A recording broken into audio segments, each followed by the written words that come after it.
Make sure you subscribe to my channel before we start. I was never the type of man who grabbed his phone in the middle of the night. When I'm asleep, I'm out. But this one night felt different. I woke up at 4:03 a.m. out of nowhere. The room was pitch black, unnaturally still, and the air felt heavier than normal. I rolled over and noticed my wife wasn't beside me. At first, I assumed she was in the bathroom. Then I saw her phone flashing on the nightstand. I checked mine, one new message from her. Relax, I'll explain soon. No calls, no context, just that single line. My chest felt tight, but my brain didn't go into chaos mode. I stared at the message a few seconds, then responded with just one word. No punctuation, no emotion. I set the phone down and just sat there in silence. We'd been married 9 years. We'd survived the normal storms. Work stress, bills, losing family, a miscarriage, all the things that change love into survival instead of romance. But lately, her energy had shifted. Her laugh changed first. It wasn't directed at me anymore. It was like she saved her joy for someone else. Her phone became her safe space, always angled away, never shared. When she finally came home that morning, I was already up, dressed, and waiting in the living room with the lamp on. Her slippers were still by the door. She froze when she saw me. The guilt wasn't loud. It was almost practice. "You're awake," she said quietly. "I got your text," I replied. "It's not what you think." "That's good," I said. "Then it shouldn't be hard to explain." She looked away. "I was with Mia. We just lost track of time."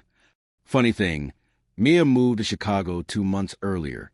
I literally helped her move. I didn't say that. I just nodded and walked past her toward the kitchen. Started making coffee. She followed me, her voice shaky. "You don't believe me?" I stirred the cup slowly. "Does it matter?" "Of course it matters. You're my husband." I looked right at her. "Then why did you text me like a stranger?" She didn't answer. She just stood there in silence, waiting for me to explode like most people would. But anger wasn't what hit me first. It was something deeper. Exhaustion. I was tired of guessing what she wasn't saying. Tired of secrets and half-hearted smiles. "You could have just told me." I finally said. "Told you what?" she whispered. "That you checked out a long time ago." She didn't argue, even though she wanted to. She showered, changed, and left for work like nothing happened. No hug, no goodbye, just the sound of her heels walking away. I sat there staring at the steam rising from my coffee, and it hit me how love doesn't explode when it dies. Sometimes it just fades away quietly. Around noon, she texted again. "Can we talk later, please?" I ignored it. I walked around the city replaying everything in my head, realizing how invisible I had become in my own marriage.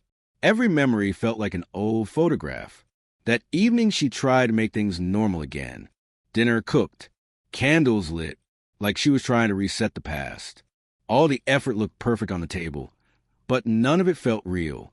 We ate mostly in silence. Then she finally asked, voice breaking, "Can we fix this?" "That depends on what you broke," I answered. She didn't cry. Even her guilt always tried to stay graceful. I slept on the couch that night, close to midnight. Another message from her. "Relax. I'll explain soon." The same message. Like a loop she'd been stuck in for months. The next morning, she was gone before I woke. No note, no text. The place smelled like her perfume but felt completely empty. I finally reached a point where I needed answers. I logged into our phone account. Something I had never done, not because of trust, but because I believe the truth always reveals itself eventually. And it did. One number showed up over and over again. Late night calls, repeated texts, always him. When I dialed it, a man answered casually, like he knew who was calling. "Hey, you up already?" He paused when he didn't recognize my silence. "Who is this?" I didn't say anything back. I just hung up. That was all I needed.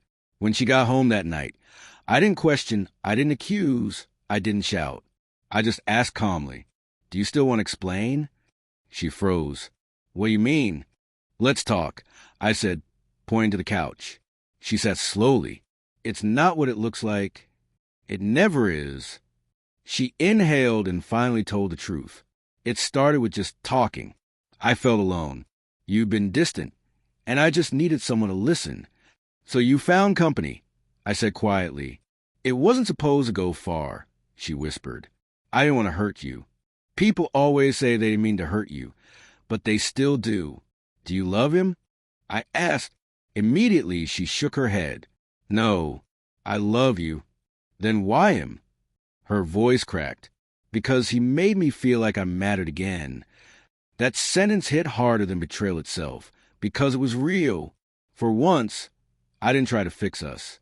I didn't argue. I didn't bargain. A realization settled in. Some things don't return to their original shape.